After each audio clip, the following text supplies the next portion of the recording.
Industry players are lamenting the recent hikes in utility tariffs, insisting that it is insensitive as Ghanaians are already burdened by the impact of Citi depreciation and high inflation rates.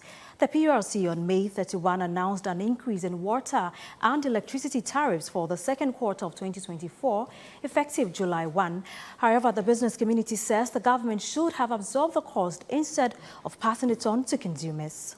The Public Utilities and Regulatory Commission PURC announced on May 31 an upward adjustment in water and electricity tariffs for the second quarter of 2024, effective from July 1 to September 30, 2024.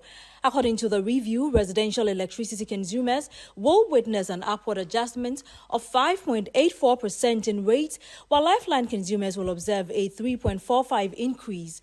Those in the industrial category will experience an increase in electricity tariffs of 4.92%, leading to an overall increase of 5.16% for all customer classes during the second period and the review.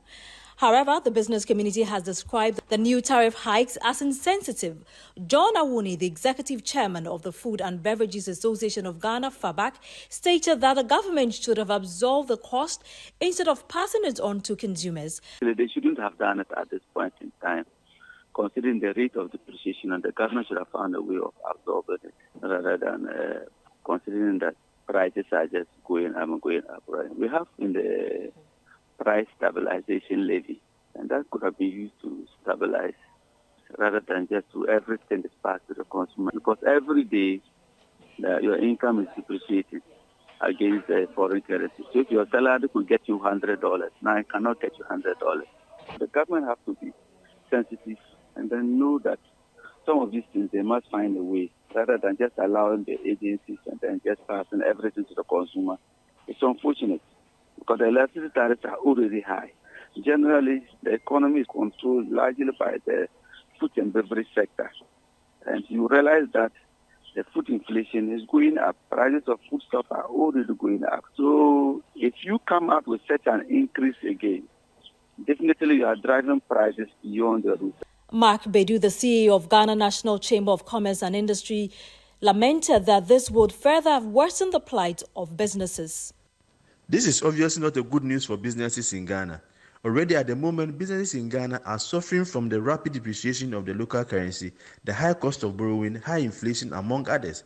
So any increase in electricity and water tariffs, no matter how minimal it is going to compound an already bad situation and worsen the plight of businesses in Ghana. You may think that the increase in electricity tariffs of 4.92% and water of 5.16% is minimal. But for businesses, and more so for manufacturing companies that use a lot of electricity and a lot of water, the combined effect of this on their operation is going to be dire.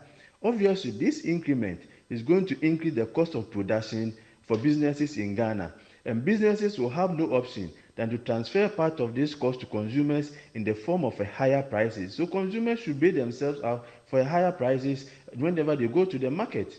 And also, I think that the PURC should spend much of their effort and their energy and time in ensuring that we have regular and constant supply of energy to power our operations. How do you increase electricity tariffs in the midst of doing so when businesses are spending huge sums of money in looking for alternative sources of energy? The utility price hikes, as announced by the PURC, is set to take effect beginning July 1. But how are businesses and consumers going to cope with the situation? Or perhaps are we going to see a revision of this decision by the government? For Citi Business News, my name is Nashika Caesar.